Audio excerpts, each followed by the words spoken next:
We're going to talk real quickly about the Integrated Water Resource Plan. This is, I believe, our 5th public forum to sort of update the public and everyone here in attendance on what is going on with the Integrated Water Resource Plan. We had a stakeholders meeting with our stakeholders group last Wednesday and had a good 4-hour and 15-minute meeting where we went through a lot of these same information we're going to cover tonight in much more detail.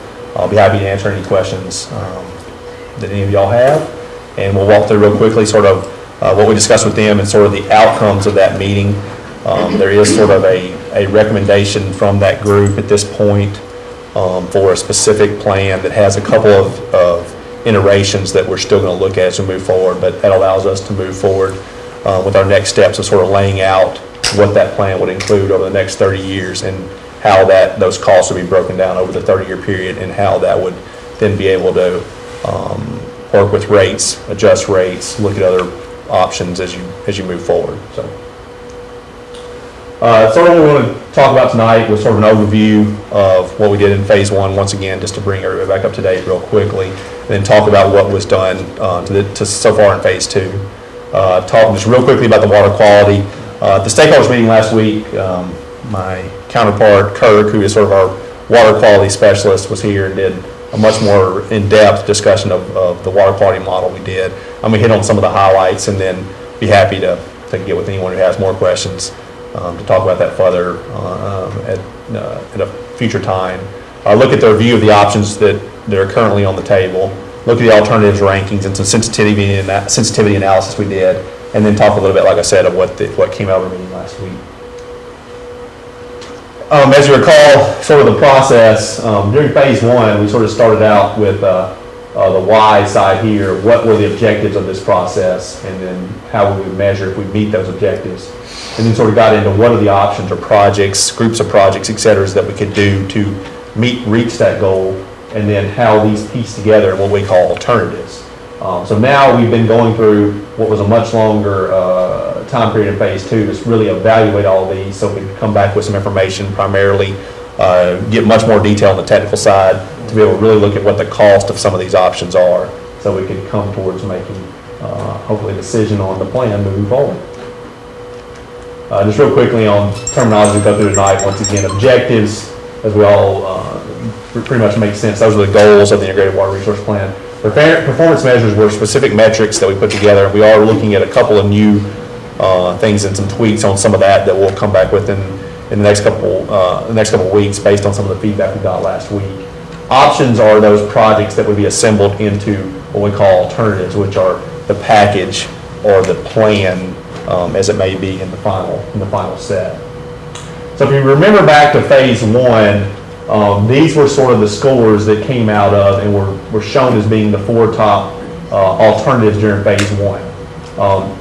So back about a year ago, both the stakeholders' recommendation and BOMA approved the moving forward with looking at these 4 alternatives, which include multiple options that we'll go through here in a second. But that sort of takes you back to the scoring at the end of phase 1, which included a lot of high-level assumptions that we've tried to get down to much more technical analysis in phase 2. No, this is the actual relative scoring ranking.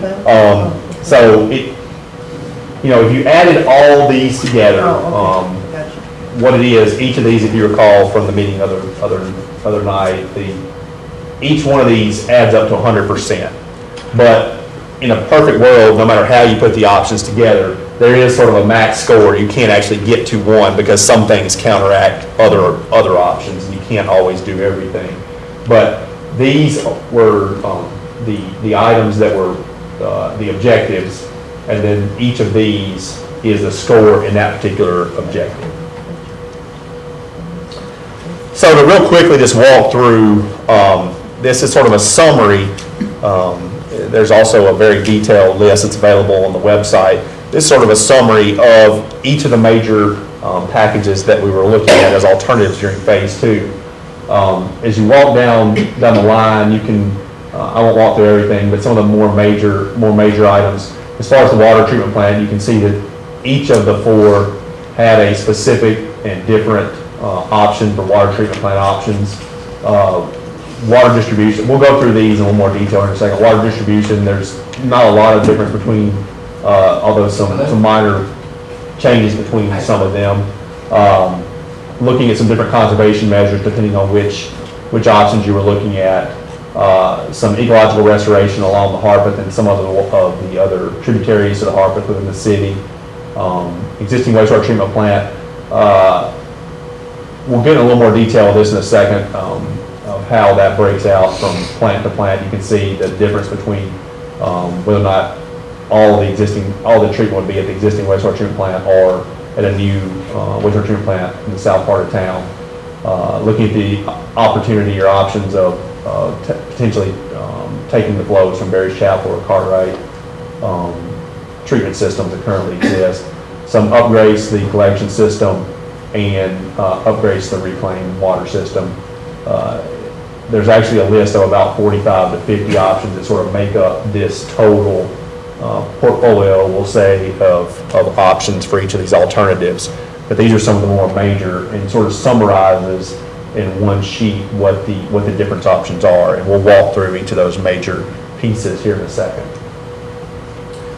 So just to summarize, since the last public forum we've had 4 updates with FOMA where we went through some of the detailed analysis on each of the specific topics.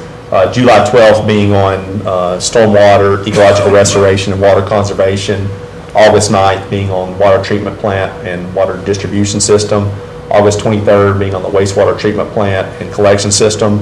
And September 13th, more going into the river water quality model, and also some of the initial stuff on the CDP results, which we'll talk a little bit more tonight as well.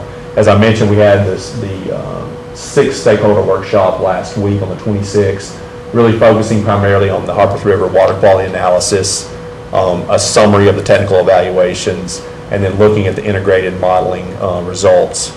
And as we move forward, then we'll finalize the conceptual designs on those and try to finalize the cost, and we'll continue to refine those. So real quickly, I'll do a quick summary on the Harpeth River water model. I don't have a lot of technical data to show tonight, but we'd be glad to share that with any of y'all that may not have been able to be at the stakeholder meeting last week. There is a lot of technical data and analysis that went into this, but basically we wanted to perform a water quality model of the Harpeth that wasn't necessarily meant to, there was a TMDL model done by EPA back in the early 90s, which allocated the load amongst the different dischargers, both point source and non-point source within the Harpeth River watershed. This model was primarily not to recount that analysis, but more to see how the effects of the different alternatives would affect how the river, primarily from a dissolved oxygen standpoint, reacts. So we met with TDEC modelers to discuss some options we had for the model. Ended up going with a model that was developed in conjunction between TDEC and TVA, and it worked quite closely with TDEC on that model. That was very important from the fact that we wanted to make sure that TDEC had buy-in from the very beginning on what we were doing. We also met with Harpeth River Watershed multiple times. We've utilized a lot of their data as well as additional data we could use to help calibrate that model, discuss with them things that they've seen, some of the river dynamics pieces that they wanted to make sure that we understood. Also met multiple times with the steering committee to discuss how we went through the process of selecting the tool we used and the process by which we went through the modeling over the last 6 months or so. The other key piece, we wanted to get both internal and external reviewers of that model, make sure that we, some of the data we were utilizing, the results we were seeing met with what these sort of independent people felt made sense. Dr. Jean LaBeouf, who's a professor at Vanderbilt, also on our steering committee, was very involved with that. Gary Mercer internally within CDM, who's not hands-on per se with this project, but did do a lot of the review back a couple years ago when the TMDL first came out and reviewed a lot of that model, has a lot of river modeling experience, as well as Dr. Ming Shao, who works for TDEC and actually was one of the people that helped develop this model originally. So all of them have been very involved from the very beginning. Yes. For the audience, just explain TDEC. Oh, excuse me. TDEC being the Tennessee Department of Environment and Conservation. They are the primary environmental, water quality, water regulations agency for the state of Tennessee. They obviously take the rules promulgated by EPA and the federal governmental agencies and then process those down to the state as well as state-based rules. So the key findings that we sort of came out of the model through numerous data analysis, calibration efforts, looking at sort of the stream bank and how different things affected the flow within the river, is the key. There's a couple of key points. The first being the water quality or the dissolved oxygen within the river is impaired by the time it reaches the city of Franklin. There's a lot of forces upstream within the Harpeth River watershed acting on the river before it ever enters the jurisdiction of the city that cause the water to be, from a dissolved oxygen standpoint, of a state, the state standard for dissolved oxygen is 5 milligrams per liter. There's a lot of things that act on that in the upper watershed that cause it to be impaired by the time it reaches the city of Franklin. Although there's conceptually things that can be done from a watershed-based standpoint, there's really nothing the city itself can control that goes on outside of your current jurisdictional boundaries. The other key point is that the river in Franklin is actually dominated by stream bed dynamics, and what that means is the sediment that builds up within the river and is there within the riverbed is a demand on the oxygen within the river. So as through time, as that biologically degrades and breaks down, it pulls a lot of the oxygen out of the river for that process to happen.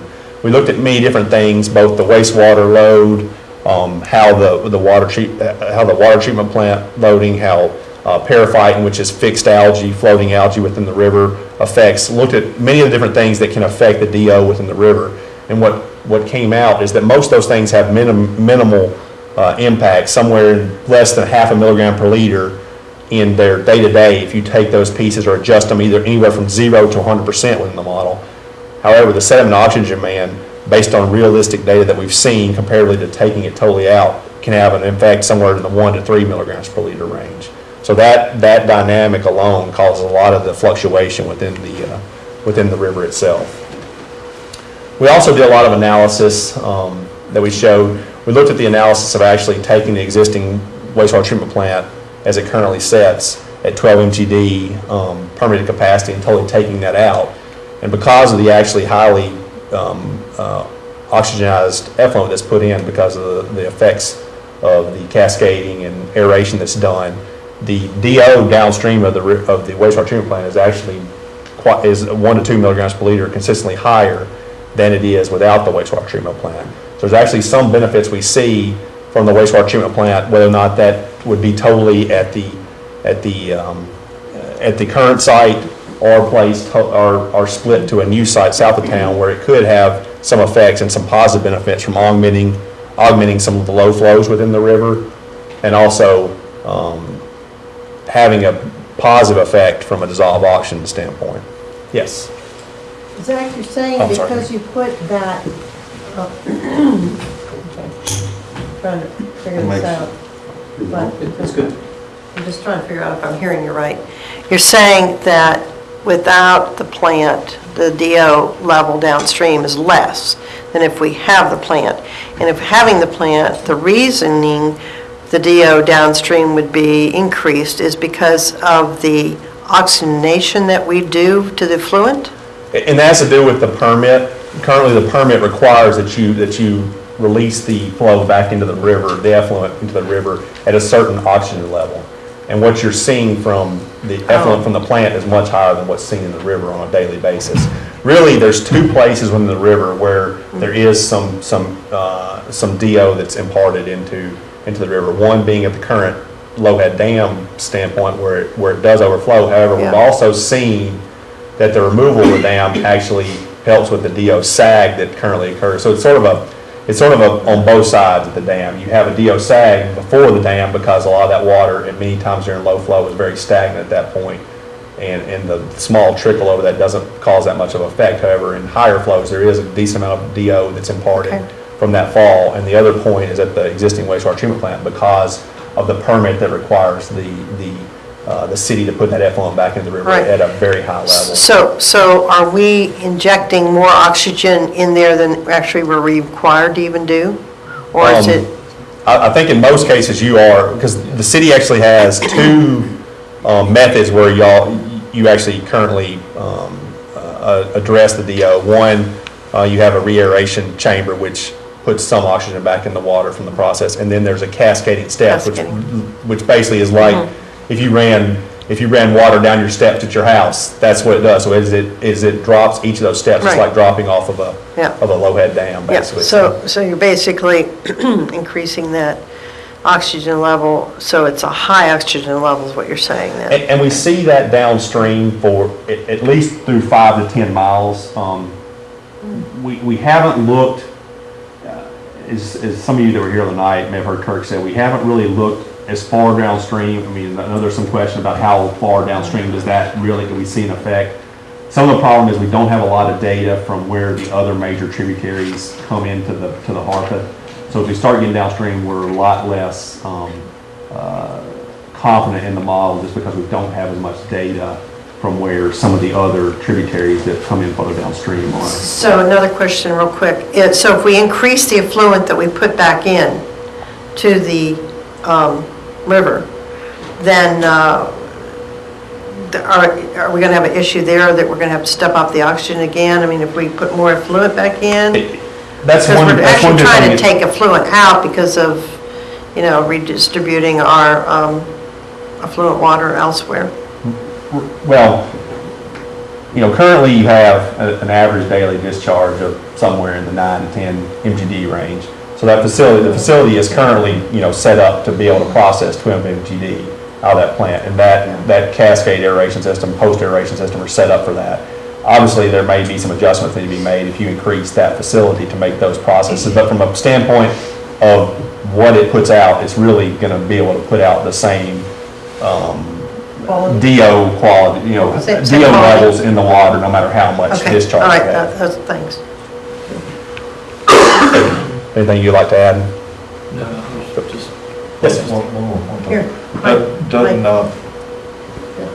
Doesn't the Department of Environment Conservation also look at ammonia and nitrogen levels? Right, and that's, as you're aware, we covered a little bit about that other night, and what Alderman Skinner's referring to is basically, like I talked about earlier, there's a TMDL that regulates the whole water body. And what happens with that is basically EPA goes through and they allocate an actual load. So there's a document that says, City of Franklin, you can discharge this much BOD, this much ammonia, this much nitrogen. And for most of those, as we went through the night, there's a summer and a winter limit. Currently, the plant is nowhere near the limit. I mean, the plant puts out an extremely high quality wastewater effluent, much higher than on a regular basis and even what the permitted limits are. Somewhere down averages of 1 milligram per liter BOD, 1 milligram per liter TSS, ammonia down around those levels as well below what the allocated level. The main concern from our perspective, obviously, as the city continues to grow, is how does continuing, because it's not you're regulated on a concentration basis now, which means it's milligrams per liter. So there's some limit that you have as a plant at this many milligrams per liter, but it's actually a total load that you put in. So that's based on how much flow that you put up the river. So obviously, the more flow you put in, the more load you're also putting in. So we were that's one thing we wanted to make sure we looked at as we expanded. But what we saw from the graphs that we showed at the stakeholder meeting is that even at 24 MGD, with the high level of treatment that you're currently seeing, and that would be expected at any expansion that you have based on what we would expect the permits from TDEC to be, you still would be under what that allocated load would be in all cases, except nitrogen, which only has a one single number instead of a summer and winter. So that would be one that would have to ultimately be worked out with TDEC. Currently, you don't even have a winter nitrogen limit.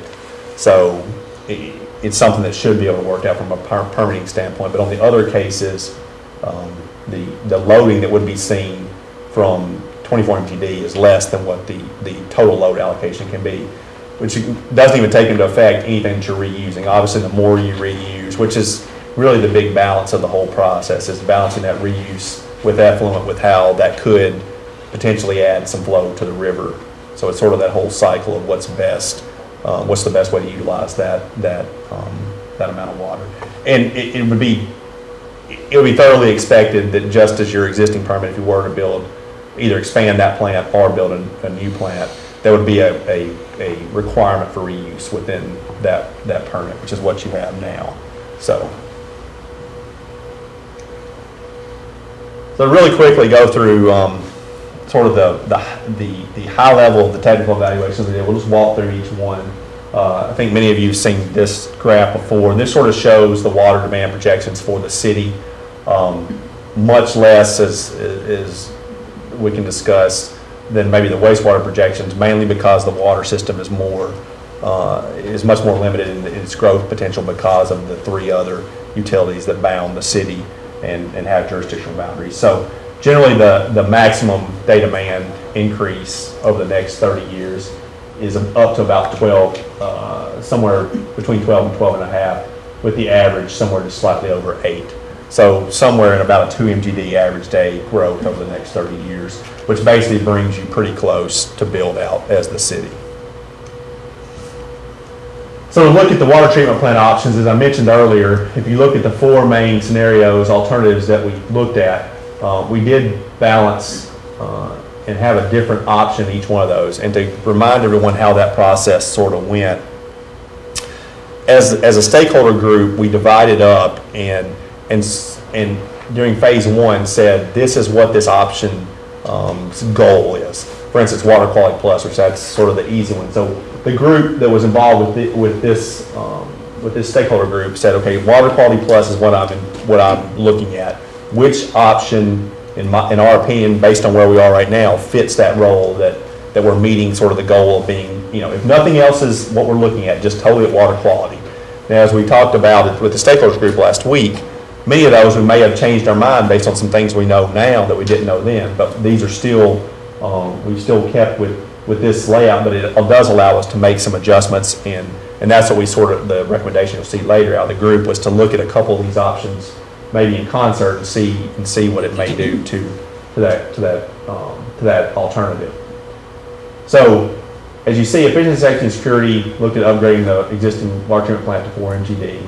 All these obviously that include an existing water treatment plant would include purchase of water from Harpeth Valley. Water Quality Plus, decommissioning the water plant and purchasing all water from Harpeth Valley. Low cost, maintaining the existing 2.1 MGD. Key point there is some maintenance and capital that need to be spent on the existing plant to provide treatment over the next 30 years. And then reliability, which actually looked at a raw water line to the Cumberland and associated water treatment plant that we just discussed that would treat the city's whole water needs. Obviously, that's by far the largest capital cost. Most of the others, as you see, are sort of between the $5 million range to upgrade, to save the existing 2.1 MGD to $9 million range to go up to a 4 MGD plant.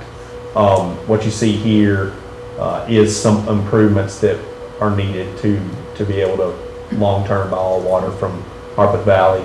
The main difference you're going to see is the balance between the capital cost of improving the existing plant and what the long-term cost of purchasing water may be between 2015 and 2040. So, I don't know if anyone has any questions.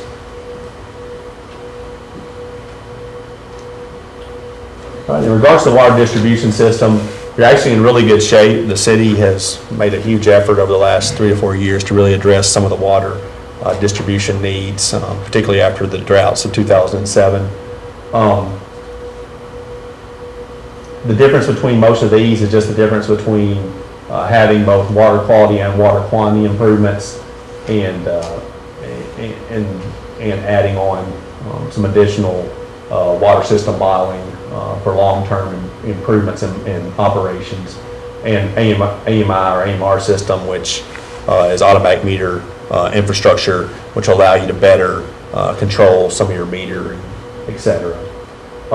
Most of the $6.2 million, or 5.7 here, for reliability. It includes the water quality and water quantity improvements, which are broke down to about $1.7 million in water quality improvements and $4 million in water quality improvements. The water quality being more pressing, as we discussed at a past BOMA meeting, in regards to some of the water quality regulations that are upcoming.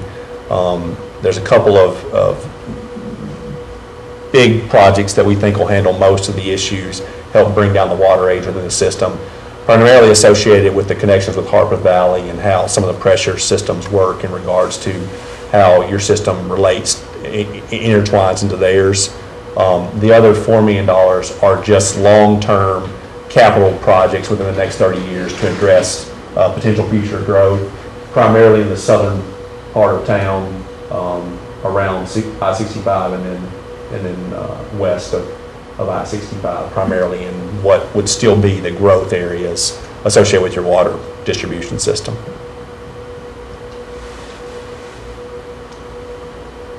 All right.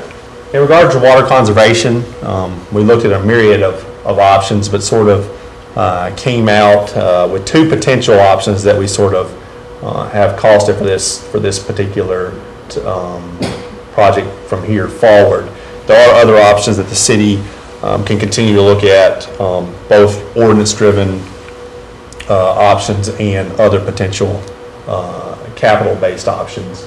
The ones that we looked at on the project that we felt like were potential for the city were irrigation controls, whether that be, in this case, it's looking at whole system irrigation controls in regards to requiring water sensors, other pieces associated with irrigation that would better control when they're used, make sure people are only watering when it's not raining outside, when it is truly dry, that the people aren't running their irrigation systems at the same time that it's that's raining.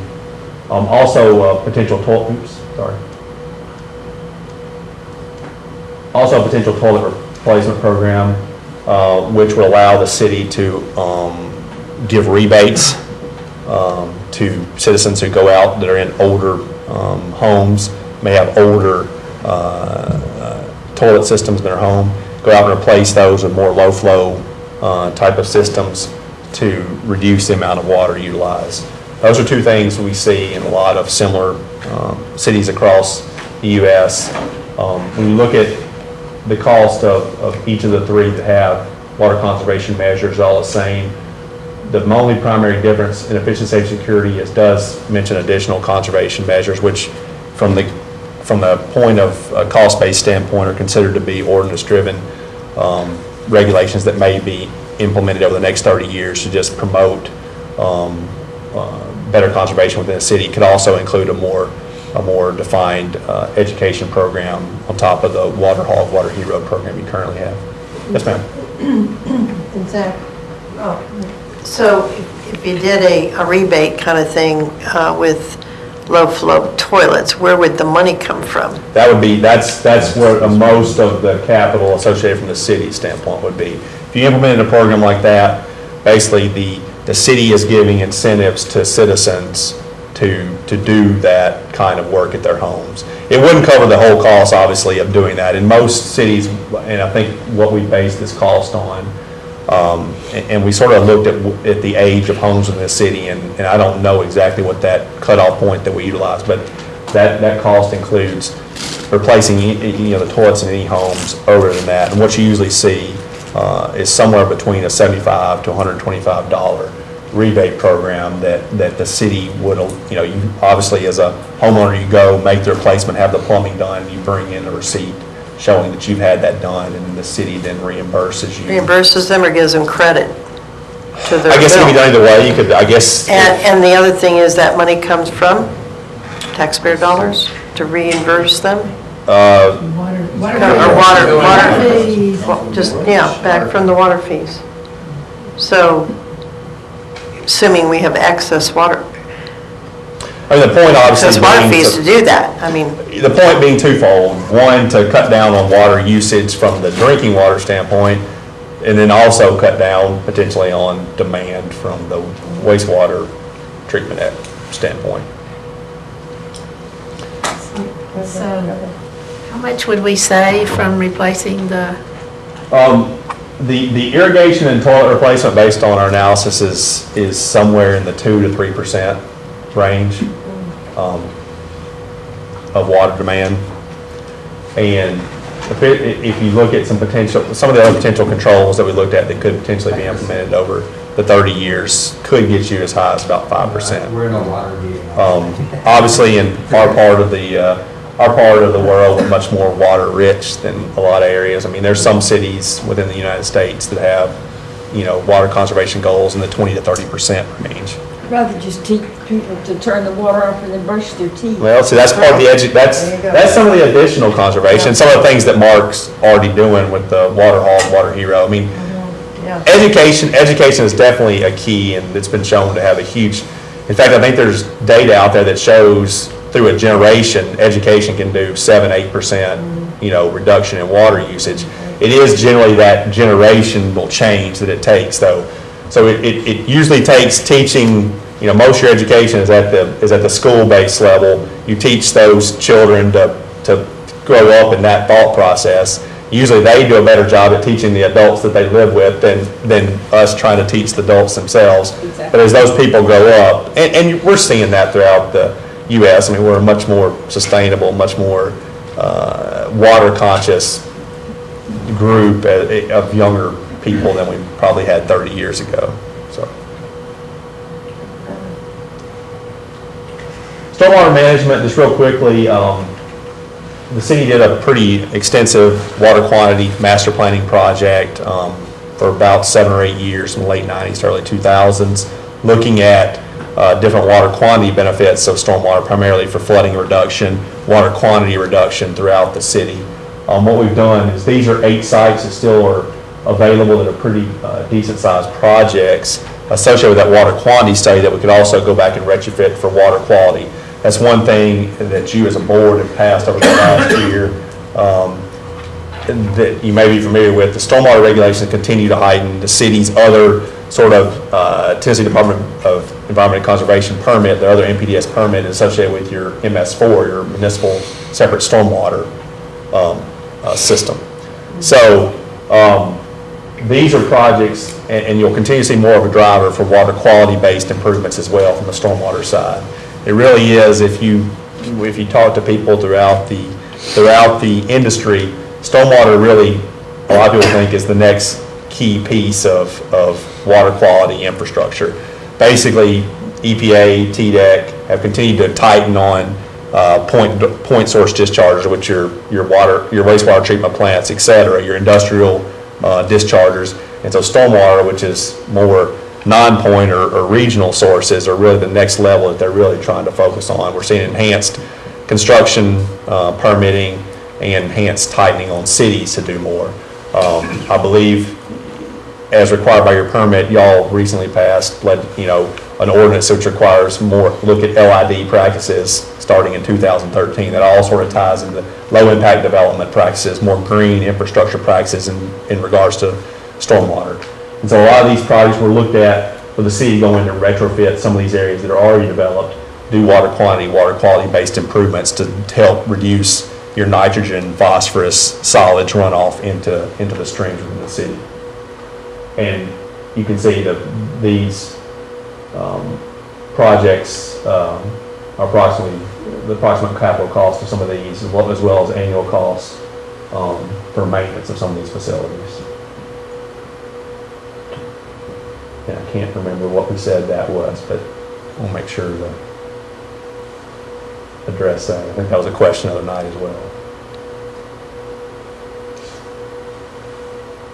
Ecological restoration, very similar to some of the stormwater projects.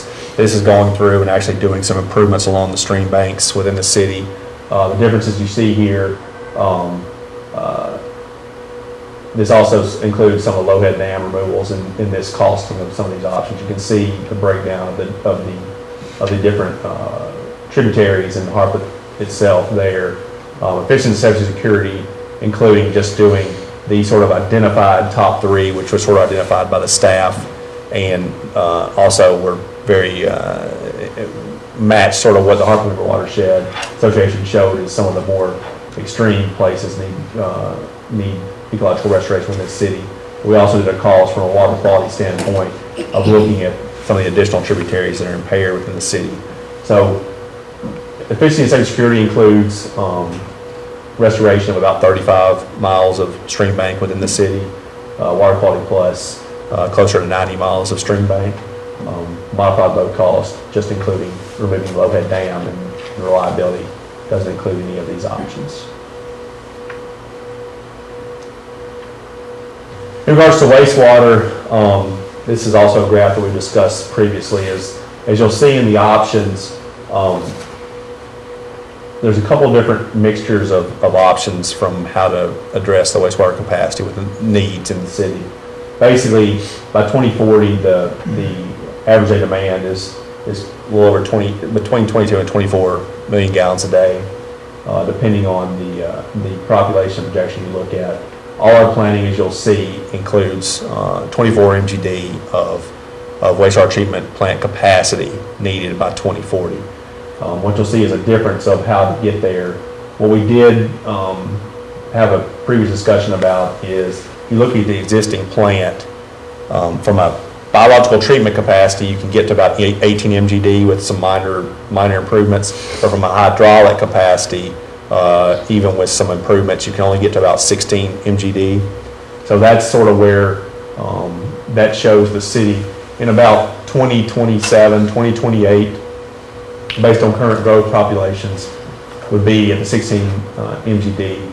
So potentially you have a couple of options of how to address the demand up through 2028, and at that point you have a couple other options of how to address the demand on into the future, last 12 to 15 years of this planning cycle. So update with everyone, much different than the water treatment system. The wastewater system is much less bounded, has a lot more area for growth.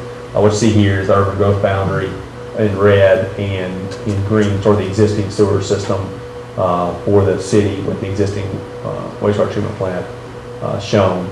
You have about 20 square miles of current service area, 315 miles of gravity sewer, about 20 to 25 miles of force main, and 26 pump stations that make up your existing system. There's a couple different ways that we discussed at a couple of different meetings that we looked at trying to meet this future demand. One, as you still have to do some existing maintenance, some existing upgrades, your existing plant to be able to meet that 30-year and continue to meet your permitted capacity.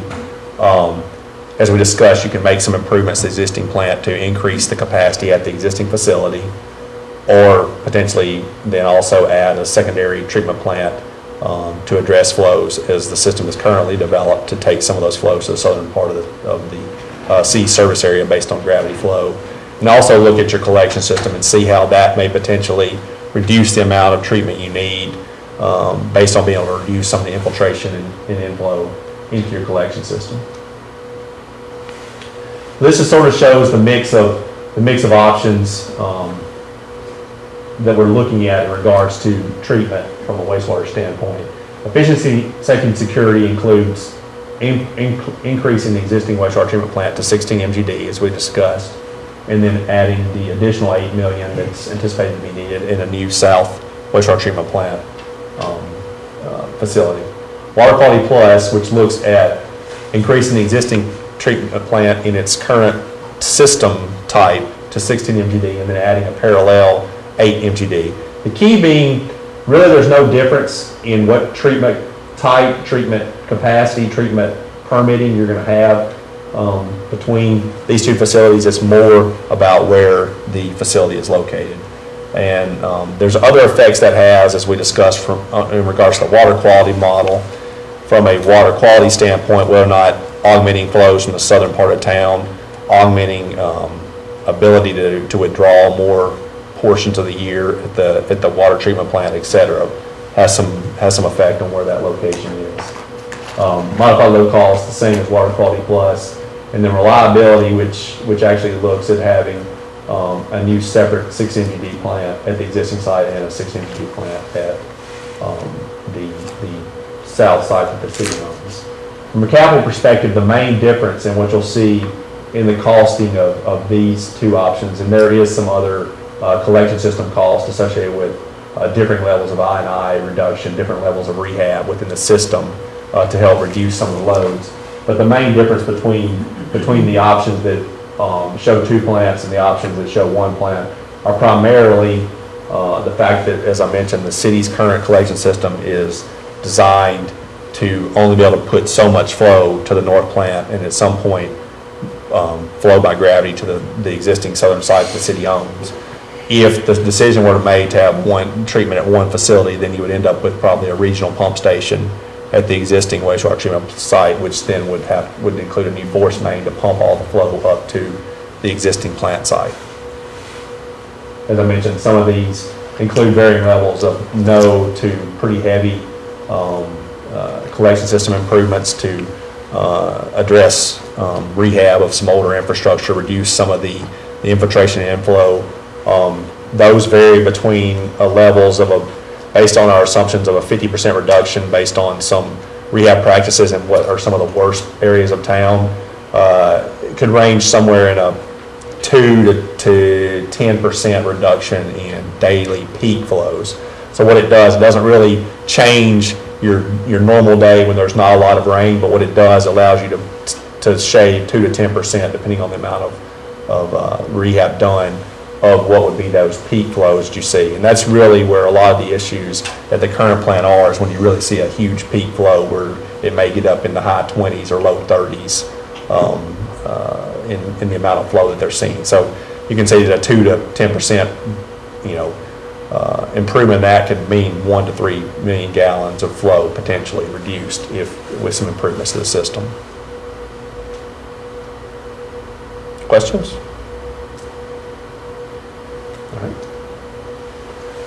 Reclaimed water options, we did sort of analysis of probable reclaim usage, looking primarily at where the city could expand uses within primarily your jurisdiction, where you already have potential options, primarily city parks, city-owned facilities, et cetera, that could utilize reclaim. We also did a separate analysis, which is online, which includes other potential sites which may or may not be developed in a way where the city may be able to utilize reclaimed water on those. What you'll see is that the peak sort of average day demand, as you would expect, is in the late summer, close to 6 MGD. What you're seeing in actual peak demand on some of those days, that's actually peak month demand. What you're seeing peak day demand on some of those days is up to about 11 MGD. That's where your existing system at the north plant has a pump station which could be expanded up to 12 MGD. So what that will value is to meet what would be some of the potential probable users you may have based on the city's current properties.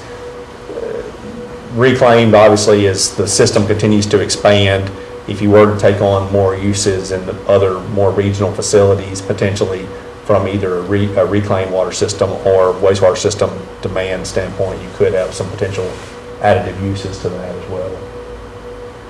What about the infrastructure roads? What about the infrastructure for the reclaim? Yeah, there's not, and that's sort of what you see in the capital costs. There's not a massive amount of infrastructure needs from the reclaimed water system now. The pump station currently is at a 6 MGD capacity, but the pump station is built to readily be able to add additional pumps to be able to go up to 9 to 12 MGD. I meant to the places where it would serve. Yeah, most of these places, and Andrew, correct me if I'm wrong, but most of these places that are sort of identified in the probable, a lot of those are in areas that already potentially have lines fairly close to the facilities that could potentially use those. Are you just talking about city properties mainly then? Yeah, when we talk about probable, we're mainly talking about city properties or properties where the city could easily implement reclaim. There's a whole nother list of what we term potential, which includes other areas that may not be developed now, that's the hard thing about the reclaimed water system. It's hard to say that this piece of property may be developed in a way where it could be a potential reclaimed water source. We've looked at a lot of those too. I think the demand could get pretty high if you start talking about potential users. I don't know what the maybe up in the 10 to 12 MGD range, if it really were developed and you had tons of people that came on and wanted to be users. One of the issues now is with a 6 MGD plant and some of the way your contracts with some of your existing users are, there's some guarantees in there that they want to make sure that the water's available if they use it, and so that makes it hard sometimes to add new users currently. So if you up that capacity, it does allow you a little more freedom to have. Obviously, you have to have enough wastewater that you're treating to be able to sell it as well. So. But You don't have that now. I don't know. I mean, I think a lot of days in the summer now, you're almost using your entire flow. We've used in excess of 5 million a day in the summer. And it was 2 summers ago. Let me turn this on. Sorry. Yeah, our average obviously in the summer is a great deal higher. We've achieved over 5 million in reclaimed distribution in a day before. We don't see that consistently, but we can see consistently 3 million a day being discharged to the distribution system. And in the summertime, you have to remember, the bad part about I&I is that we treat more water in the summertime. Groundwater is typically lower. You're not seeing the rainfall event, so you don't have that higher flows through your wastewater plant that you see at 8, 9 MGD, which you can see in the wintertime. So hopefully that answers. Zach, one of the places that people really want to have fluent is in the Cool Springs area of Franklin, because such a huge demand for that over there with all the office buildings, the office parks, and even more coming online and all the green space required around them. And, I don't see anything happening there in the future for fluent, for reuse, so that they can water all this green space over there, because, that line, it's not anywhere near bringing it into that area for reuse. Have you addressed that at all? Or That I'm not sure. I have to look back at Yeah. kind of what I was talking about. Yeah. You were expansion talking about more into too. that area. Yeah. Alderman Peterson was talking about that too. Yeah, because, I get calls on this all the time, and, that's a huge need over there, but I don't know how we're ever going to get it. David, you got any ideas? Here.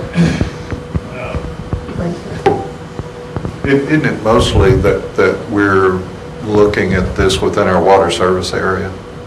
That the other water service providers are glad to provide water for irrigation, so. Sure they are. Well, historically, we were unable to serve effluent in the Cool Springs area initially because of the other water service provider.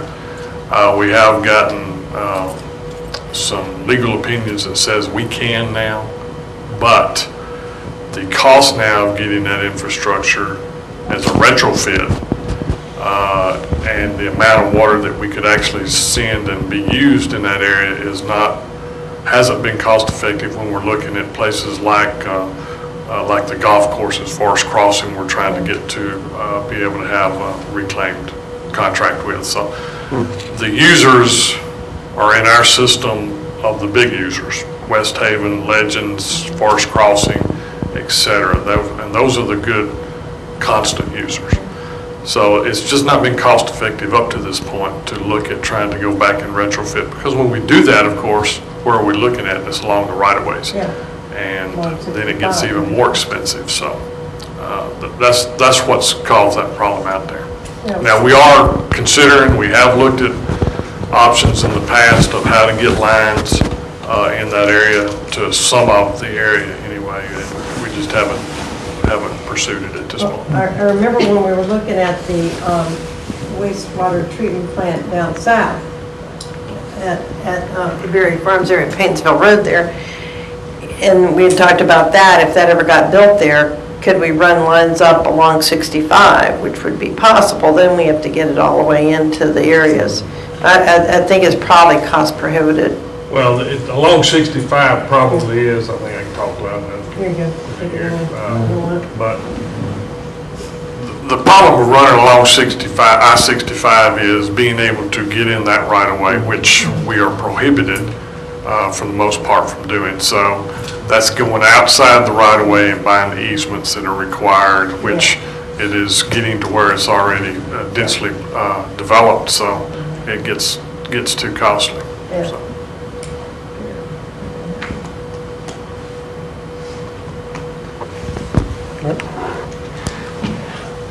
Biosolids treatment, just real quickly, we looked at the potential of, if you do expand into one or two plants, does it make sense to have biosolids treatment at both, have biosolids treatment at once? From a cost perspective and a operation perspective, it makes the most sense to have the plant at one site.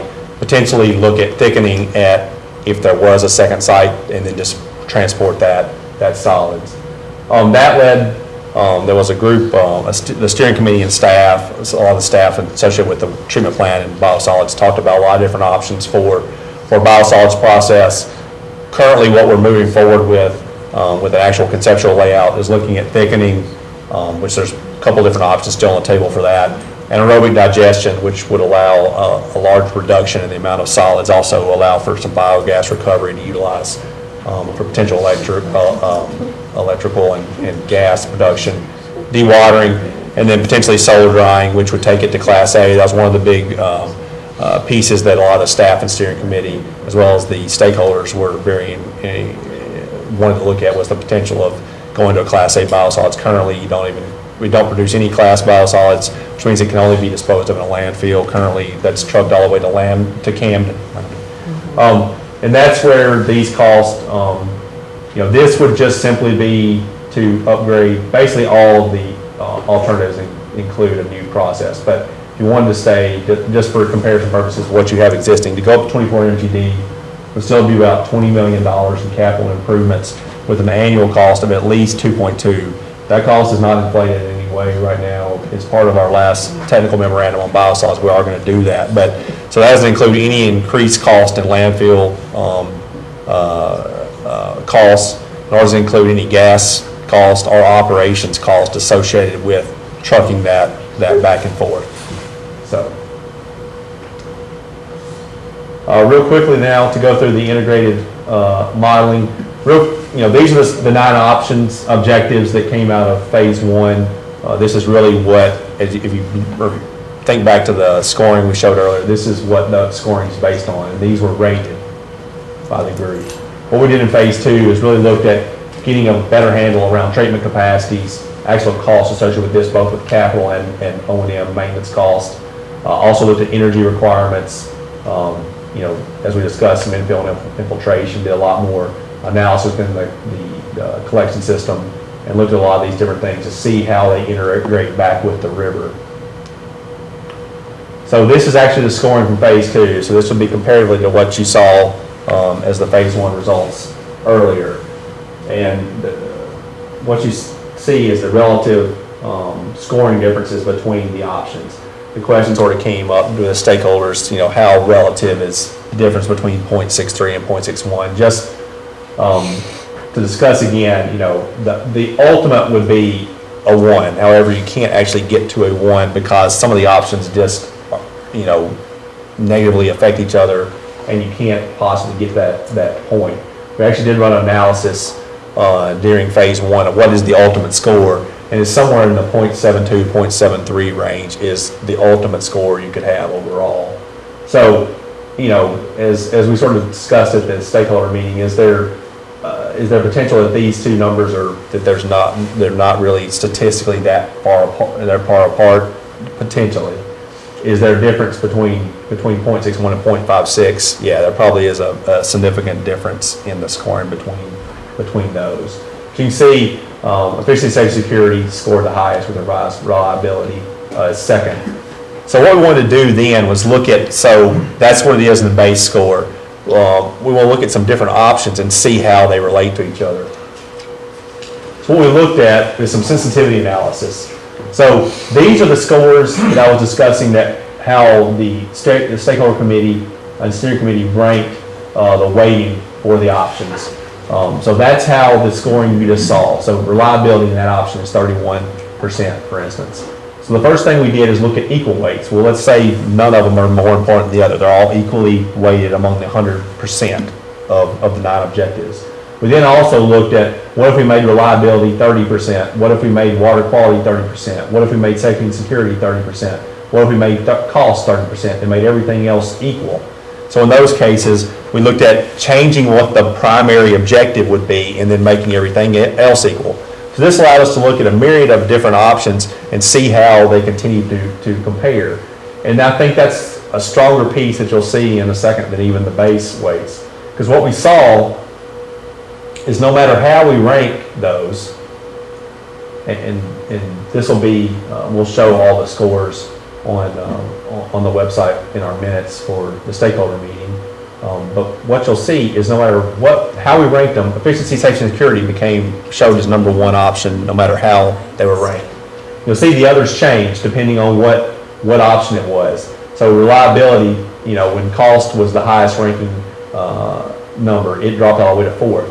Same way, when you look at revised low cost, it moved up to 2nd when you discuss cost. Obviously, this non-integrated approach, which really includes no major upgrades, was last, no matter, because it really didn't meet what the objectives were.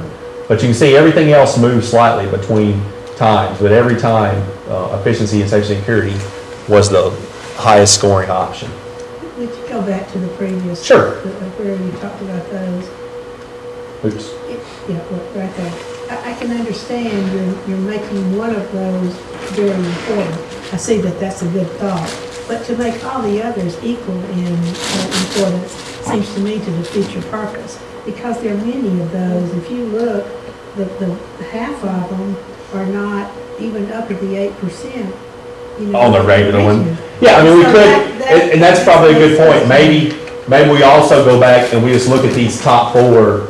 We drop the last ones out, make these 0 and just look at these top 4. And if we because that was sort of the point of making each of those 30%. Which I understand, and I think it's a good idea to look at that. But as I say, to make every one of them equal importance seems... And that's the whole point of having... Not realistic. Right, that's the whole point of having the Stella model. What it allows us to do is we can make slight adjustments like that. So we can definitely do that and get that out to everyone on the steering and stakeholders and BOMA and anyone else that may be interested. We can look at what making adjustments some of those are. And my personal opinion is that reliability number 1 and cost number 2. And I think what we did in phase 1, and we can do that again, I think during phase 1 we actually made cost 100% of all of them and looked at, well, so how does that, how do different things make different effects? And we can look at this a number of different ways and look at what that change sort of makes. Zach, if somebody has a particular sensitivity analysis they would like to see run, then we can submit that and crunch it through the program. That's no problem to do that if there's, but I do think that your suggestion about dropping the low scoring ones is also an interesting sensitivity analysis. And I would anticipate that we'd see a similar result, but again, with the middle ones changing around a little bit. But yeah, certainly we can. Yeah, that was the main point of going through all the technical analysis during phase 2, was to get to the point where we can make these changes pretty easily and be able to see how it affects. Zach, does efficiency and cost track together pretty well? I think, I'm speaking on the top of my head because I don't have the worksheet that we have today, but I want to say efficiency and safety security alternative, which is, this alternative is the second lowest cost as well. The only one that's lower is the low cost option. And I believe they're within 5% of each other in total cost.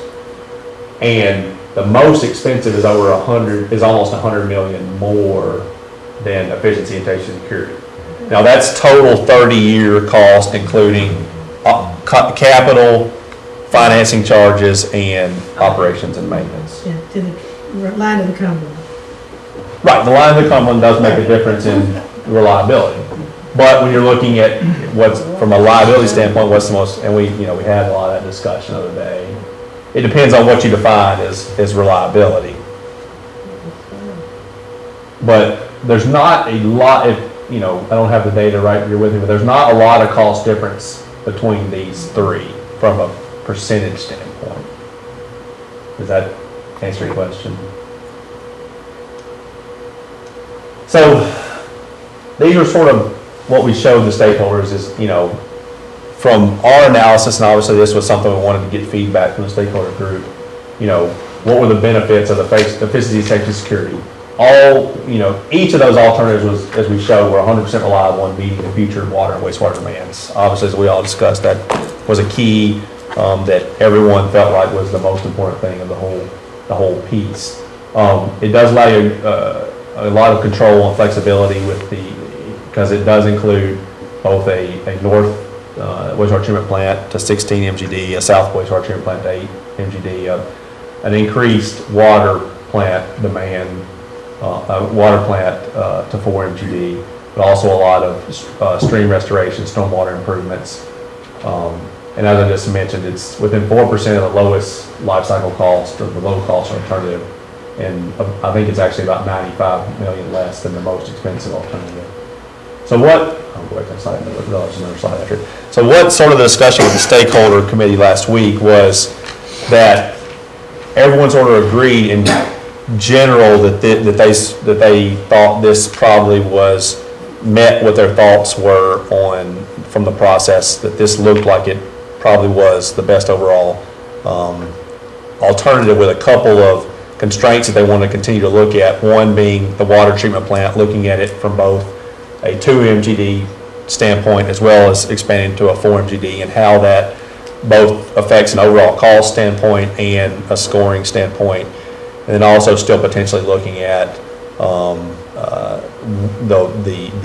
how the option of where the wastewater treatment plant effluent may be in regards to how that affects from a cost, which, as I mentioned, from a cost standpoint, it's really no difference besides the collection system portion of that, moving the water from a collection system standpoint, which is actually a pretty decent size cost, because it just takes a lot of infrastructure changes, and then how that would affect maybe the water quality.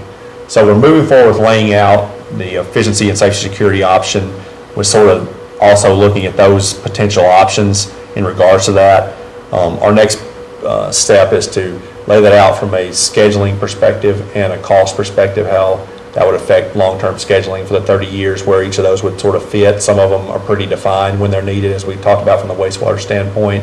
Some of them maybe just sort of, they can sort of be implemented equally over the time, depending on what they are, especially when you get into some of the stormwater ecological restoration. There's a lot of leeway that's still there, obviously. And then look at how that would affect rates, both water, wastewater, reclaimed, from a stormwater standpoint, et cetera. We'll also continue, there was a couple other comments. We got the stakeholders meeting last week on some specific performance measures and some different ways to look at a couple of the options that we also want to run, and continue to give that feedback back out to the stakeholders. We'll have another stakeholder meeting probably in early January, finishing up all the technical analysis and the rate and schedule analysis over the next 2 months during that time period, to be able to feed all that information back out to the stakeholders. At that point, if everyone is generally in agreement with the process and the plan, or and any tweaks that we may make based on the feedback we got, then there'll be a recommendation, hopefully from the stakeholders, that will then be presented to the board of mayor and aldermen at that point. So, is there any other questions? Thank you all very much. I almost kept it within an hour.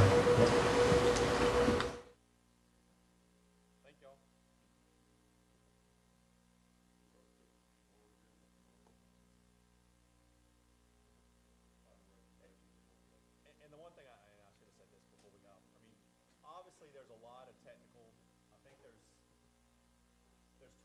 technical memorandums that back up all of this data and findings, so obviously if any of y'all, any specific information any of